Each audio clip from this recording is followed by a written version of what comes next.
मंडळी नमस्कार. Haware engineers and builders private limited आणि मिती group presents my dream my home with Ujjwala Haware या कार्यक्रमात आपल्या सगळ्यांचं स्वागत आहे. उज्ज्वला, स्वागत आहे तुझंही. नमस्कार. खर तर घर आणि घराचं स्वप्न हा प्रत्येकाच्या आयुष्यातला एक अत्यंत महत्वाचा आणि तसं म्हटलं तर नाजूक असा हळवा कोपरा असतो. कारण प्रत्येकाचं स्वप्न असतं की माझं घर असावं आणि आपण नेहमी म्हणतो ना की आपलं घर, माझ्या स्वप्नातलं घर. तर या घराशी ना आपल्या सगळ्यांच्या भावना खूप जोडलेल्या असतात. मला वाटतं उज्ज्वला, एक बांधकाम व्यावसायिक म्हणून घर बांधताना तुमच्या सुद्धा भावना कदाचित या घराशी जोडलेल्या असतील. तर काय वाटतं तुला की हे घर आपलं कसं असावं? खूपच भावनिक नातं असतं हे. ऍक्च्युली आपल्या भारतामध्ये घर घेणं हा एक खूप मोठा इमोशनल इव्हेंट असतो. त्या घर घ्यायचाय हा विचार मनात आल्याबरोबरच एक वेगळे इमोशन, आपण जे घर घेणार आहे म्हणजे स्वप्नातलं घर आपल्याकडे असं उगाचच म्हणत नाही, त्याच्याशी खूप इमोशन्स जोडलेले असतात. नुसतं घरातल्या करत्या माणसाच्याच नाही, तर त्या बाईच्या, मुलांच्या, सगळ्यांच्या त्यात इमोशन्स जोडलेले असतात. त्याच्यामुळे खरंय. घर हा एक खूप मोठा एक इमोशनल सब्जेक्ट आहे आणि तो इमोशनल सब्जेक्ट असल्यामुळे तो तितक्याच मला असं वाटतं इमोशनलीच हँडल केला जायला पाहिजे आणि मला वाटतं आम्ही तो इमोशनलीच हँडल करतो. येस, आणि मला असं वाटतं की तो इमोशनली तुम्ही करता, त्यामुळे घर घेणाऱ्याला सुद्धा ते आपलं, आपल्या मनातलं, आपल्याला जसं हवं तसं असं घर मिळतं. आणि मला असं हो, वाटतं की मी तर कन्सिडर असाच करते की घर हे हा. माझं बेबी आहे. म्हणजे मी त्याला जन्म देते, मी त्याला क्रिएट करते आणि अगदी बरोबर आहे. त्याच्यानंतर त्याला मोठं करते आणि त्याच्यानंतर लग्न जसं आपण मुलीचं करून देतो तसं ते सुपूर्द करते. तर एक असं नातं मी माझ्या घरांसोबत जोडलेलं आहे. अगदी बरोबर. आणि म्हणजे योग्य स्थळी ते जाऊन पडतंय की नाही आपलं मूल, जसं म्हणतो ना की आपली मुलगी योग्य स्थळी डेफिनेटली जाते की नाही, हा एक योग्य विचार स्थळी.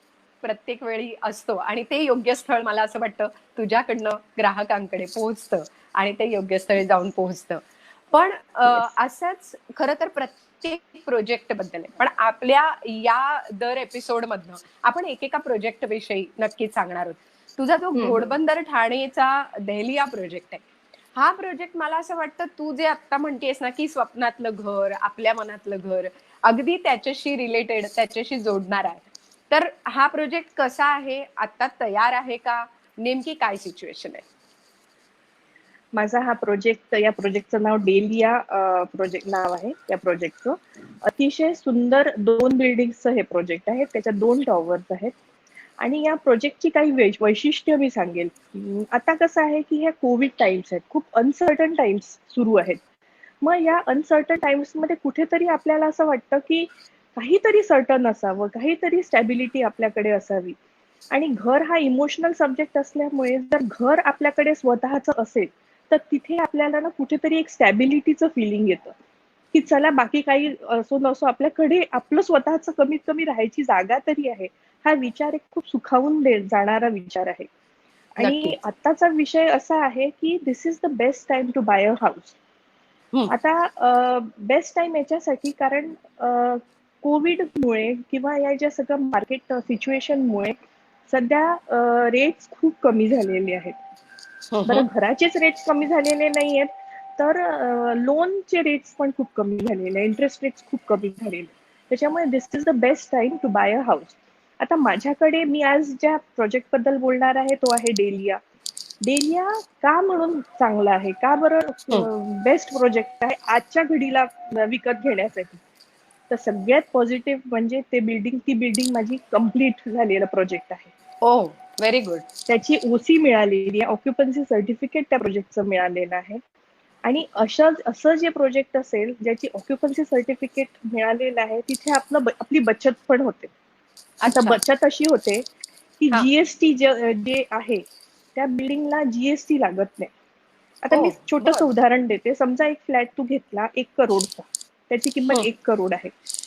तर तुला त्याच्यात 5% जीएसटीचं सेव्हिंग होतं, म्हणजे 5 ओके. लाखाचं सेव्हिंग होतं, which is a very big अरे वा. सेव्हिंग. त्याच्यामुळे हे जे माझी ही जी बिल्डिंग आहे, हे जे प्रोजेक्ट आहे डेलिया, याच्यात तुमचं सेव्हिंग होणार आहे कारण तुम्हाला जीएसटी लागणार नाहीये.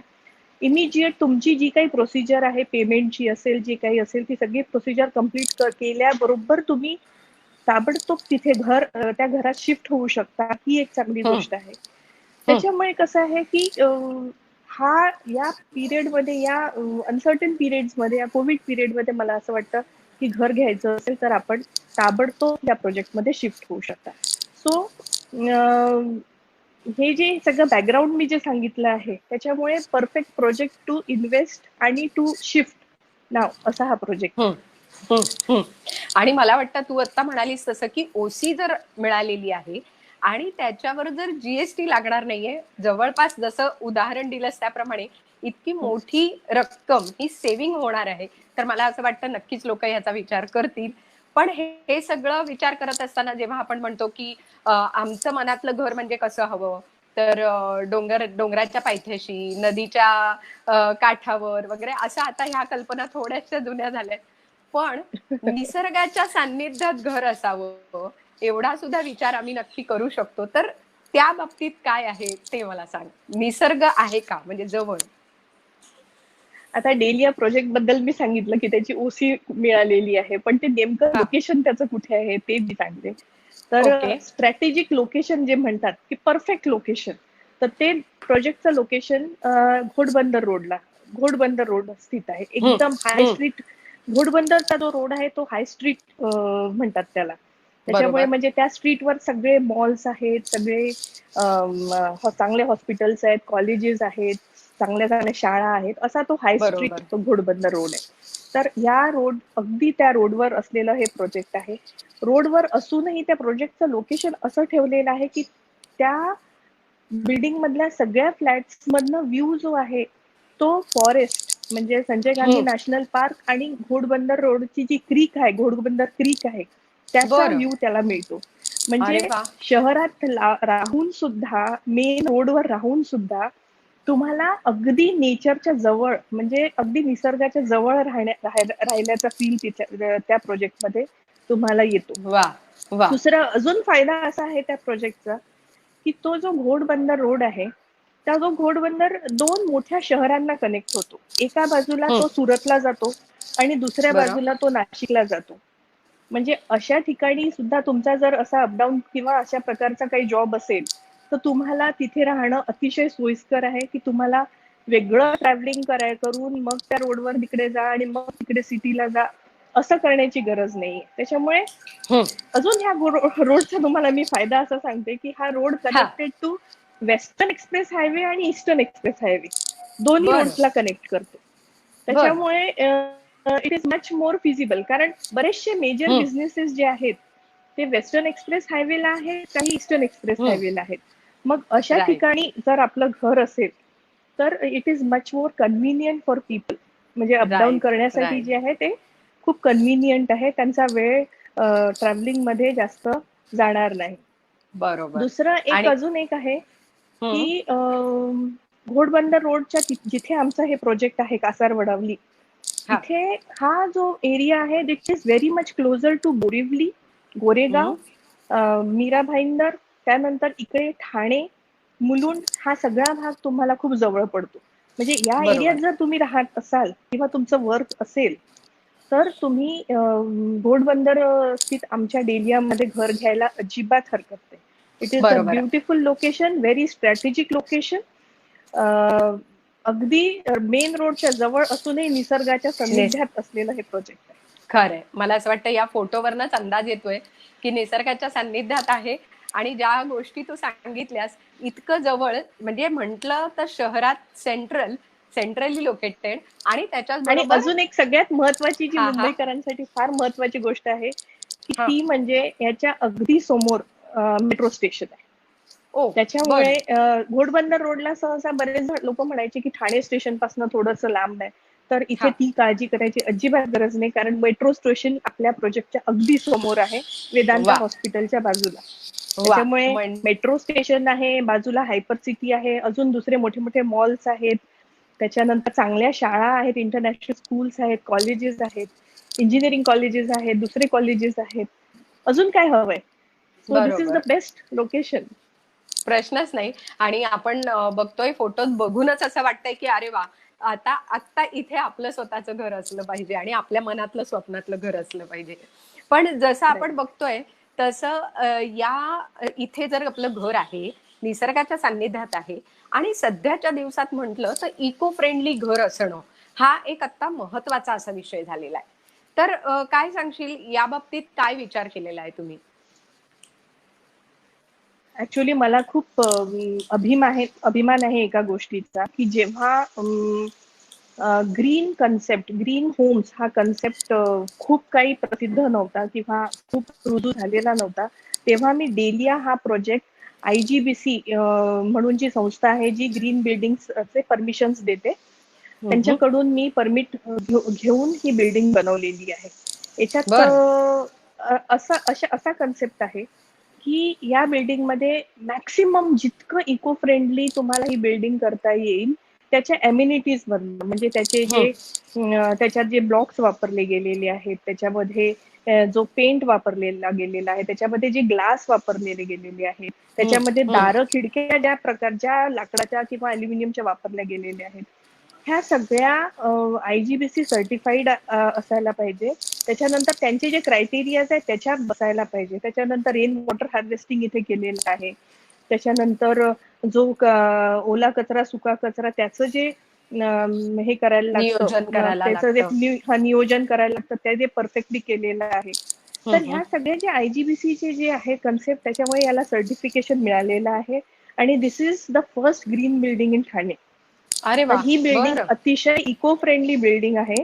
याच्या आधी पण आम्ही आमच्या दुसरं प्रोजेक्ट एक हावरे सिटी आहे, त्याला सुद्धा आम्हाला ग्रीन बिल्डिंगचा अवॉर्ड मिळालेला आहे.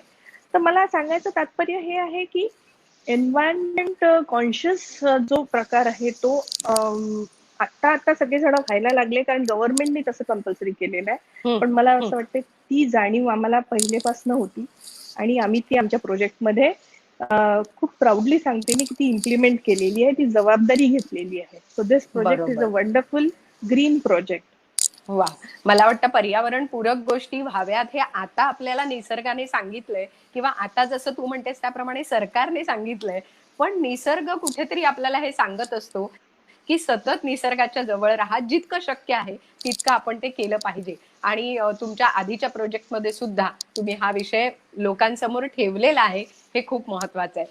पण याच्याच बरोबर ज्या ज्या अम्युनिटीज आपल्या सगळ्या या बिल्डिंगमध्ये मिळणार आहेत त्याबद्दल पण सांग, आणि बांधकामाच्या दृष्टीने तुम्ही नेमका काय विचार केलाय, कशा कशा गोष्टी लोकांना सगळ्यांना मिळाल्या आहेत, किंवा रूम्स कशा आहेत, खोल्या कशा आहेत, ते स्पेशियस एक लागतं घरातलं ते आहे का, काय सांगशील याबद्दल? ते प्रोजेक्ट असं आहे ना की त्या प्रोजेक्टमध्ये माझे जे आता आपण सॅम्पल फ्लॅटचे पिक्चर्स बघतो आहे. येस. बरं, हे तर सॅम्पल फ्लॅटचे पिक्चर्स आहेत, पण आतमध्ये त्याचं बेसिक कन्स्ट्रक्शन जे RCC कन्स्ट्रक्शन आहे ते कसं आहे, तर it is the best quality construction that one can give. त्यात मी सगळे ब्रँडेड, मी टाटा स्टील यूज करते, मी चांगल्या कंपनीज, ब्रँडेड कंपनीज म्हणजे ACC सारख्या कंपनीजचं मी RMC वापरते. बरोबर. प्रत्येक लेवलला माझं स्टॅबिलिटी चेक होते RCC कन्सल्टंट काढून. म्हणजे त्याचा नुसतंच बाहेरून खूप सुंदर केली आहे असं नाही, तर आतूनही ती भरभक्कम असायला पाहिजे. तर असं बरोबर. ते प्रोजेक्ट मी आतूनही चांगलं केलेले आहे. आणि बाहेरच्या अम्युनिटीज म्हणाल तर माझ्या टाईल्स, ह्या ज्या विट्रिफाईड टाईल्स आहे ह्या माझ्या ब्रँडेडच असतात. एशियन किंवा त्याच्यासारखे इक्विव्हॅलंट कंपनीकडनं मी ह्या टाईल्स घेते. माझ्या CP फिटिंग्सची गॅरंटी ही कमीत कमी 7 ते 10 वर्षाची असते. ते पण मी ब्रँडेड जॅग्वार सारखे इक्विव्हॅलंट किंवा जॅग्वार किंवा त्याच्या इक्विव्हॅलंट कंपनीज कडनंच मी माझे फिटिंग्स घेते. तर असे जे आम्ही जे फिटिंग किंवा जे सगळं अम्युनिटीज वापरते हे अतिशय, मला असं वाटते, मी नावाजलेल्या कंपन्यांचंच वापरते, जेणेकरून तिथे कुठेच कंप्लेंट करायला किंवा लोकांना असा चान्स मिळाला नाही पाहिजे. So everything whatever is used it is of best quality आणि परफेक्ट क्वालिटी. त्याच्यानंतर जे दारं खिडक्या, तर रूम्स सांगते. All rooms are spacious, all rooms are well ventilated, all rooms are म्हणजे तिथे लाईट भरपूर येतो. कारण मी त्याचं एक कारण आता सांगायला, नवीन जो कन्सेप्ट यायला लागला, वर्क फ्रॉम होम. बरोबर. कारण आता कंपल्सरी वर्क फ्रॉम होम सुरू झालंय लोकांचं. तर जेव्हा आपण दिवसभर घरात राहतो तेव्हा त्या घरात जर प्रॉपर लाईट व्हेंटिलेशन असेल तर तिथे आपण दिवसभर राहू शकतो. नाहीतर त्या खरंय. घरात क्लॉस्ट्रोफोबिक व्हायला होईल आणि तिथे गुदमरल्यासारखं व्हायला होईल, आपण नाही राहू आणि शकणार. त्याच तर त्याच घरात आपण कामही उत्तम करू शकतो त्याचमुळे. एक्झॅक्टली, कारण पॉझिटिव्हिटी होते ना, क्रिएट होते ना त्या राईट, घरात. राईट, मग राईट. असे मला असं वाटते आमचे जे फ्लॅट्स आहेत हे सगळे पॉझिटिव्ह वाईब्सचे फ्लॅट्स आहेत, आणि म्हणून ते लोकांना आवडतात आणि म्हणून त्याचं बुकिंग चांगलं होतं. तर राईट, राईट. अशा अम्युनिटीज मी याच्यात दिलेल्या आहे. दुसरं, मी अजून एक महत्वाचा मुद्दा याच्यात सांगेल, हा हा. की आता कसे आहे की जे मिलेनियल्स म्हणतात, म्हणजे 85 टू 95 या 80 म्हणजे 1995 टू 1895 टू सॉरी 1985 टू 95 याच्यात जन्मलेले जे लोक आहेत, त्यांचे ओके, विचार ओके. बघा खूप वेगळे आहेत. त्यांचे हा विचार, हा. त्यांना कॉम्पॅक्ट घरं आवडतात.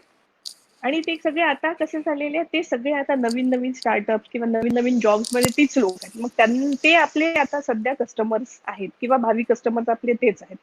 तर ते जर वर्क फ्रॉम होम मधनं इंटरेस्ट घेत असतील, तर त्यांच्यासाठीच आपण हे घरं डिझाईन करायला पाहिजे. त्यांच्या जे स्वप्नातलं घर आहे त्या दृष्टीने. प्रकारचे मला असं वाटते घर आपण डिझाईन करायला पाहिजे. आणि मला असं वाटतं ही घरं आपली परफेक्ट आहे, कारण त्यातली एक रूम तुम्ही कधीही कन्वर्ट करू शकता स्वतःचं ऑफिस म्हणून, आणि यू कॅन बरोबर. Definitely work from home. वा. दुसरी गोष्ट याच्यात एक चांगली अशी आहे की मी याच्यात एक्स्ट्रा जे खर्च आहेत, कारण आपण हम्म. बघतो मोठ्या मोठ्या सोसायटीज आहेत, त्यांच्याकडे क्लब्स असतात, स्विमिंग बरोबर. पूल असतो. हम्म. हम्म. आता काय होतं की हे जे क्लब, स्विमिंग पूल्स वगैरे ना, दिसायला खूप छान वाटतं, सांगायला पण खूप छान वाटतं, पण वापर जेव्हा करायला जातो पहिल्या वर्षी तुम्ही खूप छान वापरतात, हम्म. पण नंतर त्याचा वापर कमी होत जातो. आपल्याला वेळच मिळत नाही स्विमिंग पूलकडे फिरकून बघायला, पण वेळ मिळत नाही. मग बरोबर. अशा वेळेस काय होतं की त्याचं आपल्याला मेंटेनन्स मात्र भरत राहायला लागतं, आणि मेंटेनन्स इतकं हेवी आहे त्याचं. कारण मी तर असं ऐकलंय की बीएमसी मध्ये, म्हणजे बॉम्बे हा. म्युन्सिपल कॉर्पोरेशनच्या लिमिटमध्ये ज्या ज्या सोसायटीज मध्ये स्विमिंग पूल आहे, हम्म. त्यांचा प्रॉपर्टी टॅक्स त्यांनी वाढवलेला आहे, कारण पाणी ओ. जास्त लागतं. बरोबर. त्याच्यामुळे ह्या सोसायटीमध्ये मी स्विमिंग पूल किंवा क्लब हम्म. दिलेला नाहीये, पण बरं. माझ्या दोन्ही विंग्स मध्ये मी वेगळा वेगळा जिम दिलेला आहे. अच्छा. त्यानंतर माझा जी सोसायटी आहे, जे जे पूर्ण ओपन स्पेस आहे माझ्या बिल्डिंगच्या अवतीभोवती, भरपूर मोठा ओपन स्पेस आहे, तिथे हम्म. भरपूर झाडं लावलेली आहेत. तिथे पण फिरायला मोकळी अशी भरपूर जागा आहे. त्याच्यामुळे मी क्लब्स वगैरे हे न देता मी तिथे दोन विंग्सला दोन स्विमिंग पूल दिले, दोन जिम्स दिलेले आहेत. जीन्स त्याच्यामुळे दिलेले कसं आहेत. की it is very light on my customers pocket. बरोबर. मेंटेनन्स त्यांना बरोबर. इथे राहण्याचा मेंटेनन्स त्यांना अगदी कमी येणार आहे, दॅट आय कॅन अशोर. बरोबर तर आहे. ह्या म्हणजे सगळ्या अम्युनिटीज ह्या प्रोजेक्ट मध्ये मी दिलेल्या आहेत. नक्कीच. आणि मला असं वाटतं की प्रत्येक वेळी, म्हणजे जसं सुरुवातीला सुद्धा तू सांगितलंस की ओसी तयार आहे, त्यामुळे तुम्हाला जीएसटी भरावा लागणार नाहीये. इथे क्लब हाऊस नाहीये, त्यामुळे जास्त जो खर्च आहे तो तुमचा वाचणार आहे. तर मला असं वाटतं की येस, ग्राहकांच्या खिशाचा विचार करणारे असे खूप. बिल्डर आम्ही पहिल्यांदाच बघतोय की एका दृष्टीने आमचा सगळ्यांचा विचार करून ग्राहकांना कसं आनंदी ठेवता येईल आणि ग्राहकांना कसं आवडेल, हा विचार मला असं वाटतं तुम्ही सगळ्यांनी सातत्याने केलेला आहे. आणि नाही, माझी म्हणूनच. कंपनी तर अशी आहे की मी फक्त ग्राहकांमुळेच माझी कंपनी आहे, हा माझा खूप ठाम मत आहे. आणि बरोबर. ग्राहकांना जे हवं तेच आपण जर देत राहिलो आणि प्रॅक्टिकली प्रत्येक वेळेस विचार करत राहिला, तर मला वाटतं कंपनी ती कंटिन्युअस अपडेटेड राहते. बरोबर आहे. आणि म्हणूनच मला असं वाटतं की लोकांच्या मनात, जसं लोकांच्या मनातलं घर तू बांधून देतेस, तसं त्यांच्या मनात तुझं एक घर आहे, की ज्या पद्धतीने त्यांना सांगतेस, त्यांना अम्युनिटीज देतेस, त्यांच्या दृष्टीने विचार करतेस, तर मला असं वाटतं की त्यांच्या स्वप्नातलं घर तू पूर्ण करतेस आणि त्यामुळे त्यांच्या मनात तू घर केलेलं आहेस हे निश्चित आहे. पण आता मला सांग की जसं कोविडच्या बॅकग्राऊंडवर मगाशी तू त्याचा उल्लेख केलास, इन्व्हेस्टमेंट कुठे करावी, काय करावी, हा सगळा प्रश्न सध्याच्या दिवसात लोकांच्या मनात आहे. तर पुन्हा एकदा जाता जाता मला असं विचारायचंय की या दिवसात प्रॉपर्टीमध्ये इन्व्हेस्ट करणं हे शहाणपणाचं ठरेल का? काय सांगशील? माझं ठाम मत आहे, आणि नुसतं मत म्हणजे मी नुसतंच बोलायचं म्हणून बोलत नाहीये, पण आजच्या काळात एक तर मी तुम्हाला मगाशी सांगितलं की स्टॅबिलिटी, ही घर आपलं स्वतःचं घर आहे म्हटल्यावर आपल्याला एक स्टेबल फिलिंग येतं, एक सर्टन फिलिंग येतं, एक स्ट्रॉंग हम्म. फिलिंग येतं. हम्म. दुसरं, आत्ताच्या घडीला रॉक बॉटम प्राइसेस झालेले आहेत. हं. सगळ्यांनी आपले रेट्स कमी केलेले आहेत. त्याच्यामुळे इतक्या आता पुढे जर जे काही होईल ते रेट्स वाढतीलच. त्याच्यापेक्षा कमी रेट जाणं शक्य नाहीये. तिसरी गोष्ट की लोन. जेव्हा तुम्ही होम लोन्स घेता, तर आता होम लोन्सचा भाव खूप कमी झालेला आहे. हं. त्याच्यानंतर मोरेटोरियमचा पण गव्हर्नमेंटनी फॅसिलिटी दिलेली आहे 6 महिन्यापर्यंतची. त्याच्यामुळे हा एक अजून फायदा कस्टमरसाठी आहे. त्याच्यामुळे this is the best time to invest. आता दुसरीकडे तुम्ही कुठे इन्व्हेस्ट करणं तुम्हाला कॉन्फिडन्स वाटू शकतं. पण मात्र घरात हं. तुम्ही हं. इन्व्हेस्ट करणं तुम्हाला अतिशय this is the best time to invest, कारण ह्या सगळ्या याच्यामुळे आणि परिस्थितीमुळे मला वाटते प्रॉपर्टीमध्ये हाच बेस्ट इन्व्हेस्टमेंट टाइम आहे. हीच सगळ्यात चांगली वेळ आहे. बरोबर आहे. आणि डेलिया बद्दल सांगायचं म्हटलं तर मी जे सांगितले त्याचे पॉझिटिव्ह, त्याच्यात इतकं सगळ्यात बेस्ट ऑफ द अम्युनिटीज देऊन हं. आणि हं. सगळं हे करूनही मला असं वाटतं की आमचं जे प्रोजेक्ट आहे किंवा डेलियातले जे फ्लॅट्स आहेत ह्याचे सगळ्यात कॉम्पिटेटिव्ह रेट्स आहेत.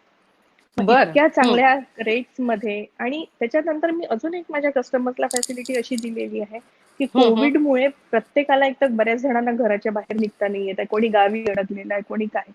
तर त्यांना आम्ही काही तशा सोयी दिलेल्या आहेत की तुम्ही पेमेंट्स या हिशोबाने, तर त्याच्यात पण आम्ही अशी फॅसिलिटी दिलेली आहे की तुम्ही हं. तुमच्या हिशोबाने पेमेंट करू शकता. म्हणजे हं. आम्हाला त्यांनी जर त्यांचे प्रॉब्लेम्स जेन्युइनली समजावून सांगितलं तर त्याच्यात पण आम्ही ते त्यांना सगळे ऐकून वेळ घ्यायला देताय. आणि हं. त्याच्यानुसार वेळ द्यायला आम्ही तयार आहोत. तर ती सुद्धा बरोबर. फॅसिलिटी आम्ही याच्यात दिलेली आहे. खरंय. मला वाटतं एवढं सगळं ऐकल्यानंतर नक्कीच घोडबंदर रोड ठाणे इथलं डेलिया हा जे प्रोजेक्ट आहे, त्या प्रोजेक्टमध्ये आपण इन्व्हेस्टमेंट करावी आणि तिथलं घर जे आपल्या स्वप्नातलं घर आहे, ते नक्की आपल्याला तिथे बघायला मिळणार आहे. आणि फोटोग्राफ्स बघून तर आम्हाला नक्कीच जाणवलेलं आहे, की इथे इन्व्हेस्ट करणं योग्य राहील. बरं, आपल्या सगळ्या प्रेक्षकांना मी नक्की सांगेन, की आपल्याला जर कॉन्टॅक्ट करायचा असेल, तर फोन नंबर जो आहे तो कॅप्शनमध्ये दिलेले आहेत. सगळे फोन नंबर आहेत आणि ऑफिसचा फोन नंबर सुद्धा आहे. आणि मला असं वाटतं की त्या नंबर्सवर आपण फोन करा. तुम्हाला जी जी माहिती हवी असेल ती सगळी माहिती नक्की मिळेल. आणि उज्ज्वला, माय ड्रीम, जेव्हा माझं ड्रीम असं म्हणतो, तेव्हा नक्कीच ते आपलं सगळ्यांचं एक मनातलं स्वप्न असतं. आणि ते स्वप्न पूर्ण करण्यासाठी आपण दर शुक्रवारी भेटत राहणार आहोत. आणि प्रत्येक शुक्रवारी असाच एक वेगळा प्रोजेक्ट घेऊन आपण येणार आहोत. पण जाता जाता आज डेफिनेटली. आपण या प्रोजेक्ट बद्दल जितकं बोललो, तर एक छोटासा व्हिडिओ आपण त्या प्रोजेक्टचा नक्की बघूया आणि तो बघून मग आपण सगळ्यांचे धन्यवाद मानूया.